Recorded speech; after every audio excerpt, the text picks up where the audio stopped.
So what I will do with a portion of time here is tell you about 6 episodes in his career that I think illustrate things about his character and that nicely connect with the theme of this week, which is heroism, his later career. Episode 4, Korematsu.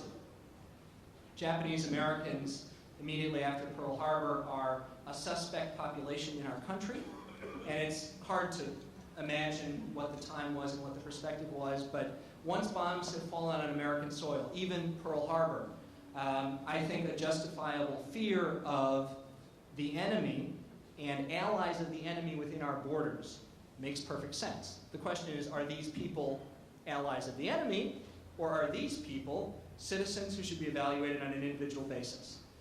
You may remember the name General DeWitt.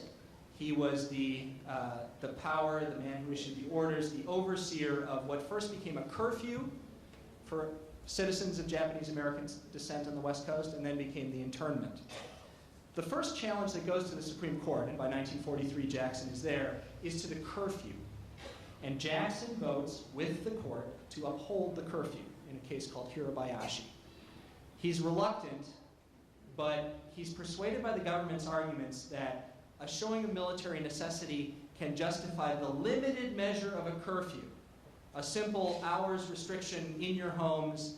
It was 8 p.m. in San Francisco for most of the time period we're talking about, and the court approves that. And the government's promise, as it's defending the curfew and winning the Hirabayashi case, is the question is defined narrowly. This has nothing to do with any further measures. This is a curfew case. Well, no sooner does the executive branch win the curfew, the Hirabayashi case, than DeWitt issues the internment orders. Japanese Americans are relocated, as you know, and one brave man, Fred Korematsu, declines to go and becomes the test case. And in the Korematsu case, as it makes its way to the Supreme Court, the government defends the relocation order by saying, this is just like the curfew.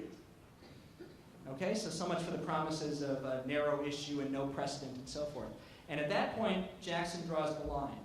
The Supreme Court in Korematsu, not its finest hour, upholds the internment by a vote of 6-3.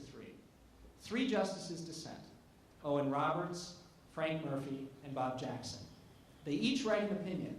And the argument among 8 of the justices is about whether DeWitt and the executive branch had made a showing of military necessity, and thus justified in constitutional terms this explicitly racially based relocation order that the internment program was. The only person who breaks away from that, does the military have a good enough reason or not, debate is Jackson. And what Jackson does in the case is talk about the Constitution and the place of the court. And to give you a sense of, I know you have the pamphlet, and I commend it to you, and everything else he ever wrote. But to give you a sense of his language, I'd like to read you a few lines from his dissent in Korematsu. His general argument here is that military necessity or not is not something the court will ever be competent to evaluate.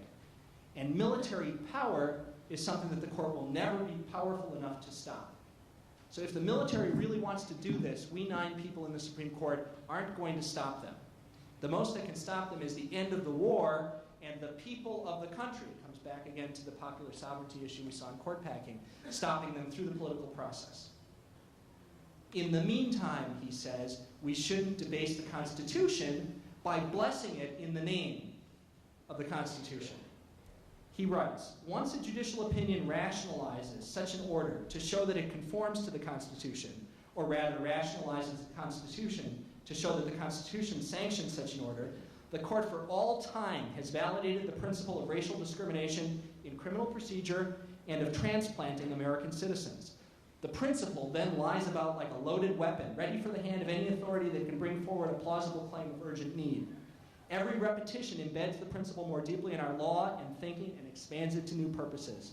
All who observe the work of courts are familiar with what Justice Cardozo described as the tendency of a principle to expand itself to the limit of its logic. A military commander may overstep the bounds of constitutionality, writes Jackson, and it is an incident. But if we review and approve, that passing incident becomes the doctrine of the Constitution. On that basis, I dissent. The military may do this and can do this, but a court should have no part of it.